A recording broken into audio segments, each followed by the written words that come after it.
Pietro was sleeping when the world shook so hard it felt like it was coming apart. He tumbled awake and tried to roll upright, but the ground was bucking so violently that he kept being tossed back to his unyielding bed. From nearby came cries of terror and warning, and he glanced around wildly, trying to understand where he was and what was happening. Outdoors. Apparently camping without a tent on some flat place of dancing rocks and gesticulating trees. The sky was a shredded black, beginning to fray to dawn.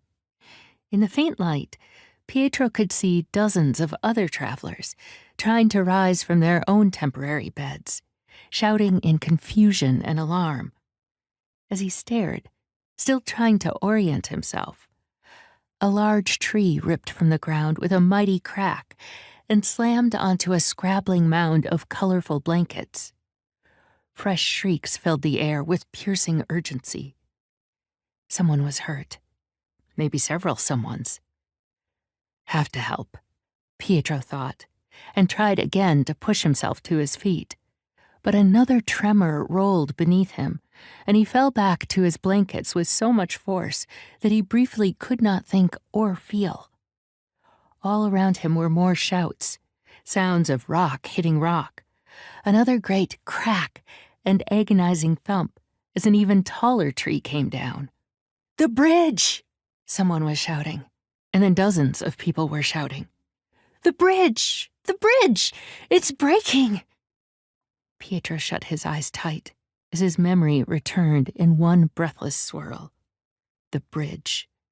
He was at the edge of Corcannon, having made the foolhardy decision to try to seek some peace for his soul, back in the very city he had abandoned because it had destroyed his peace to begin with.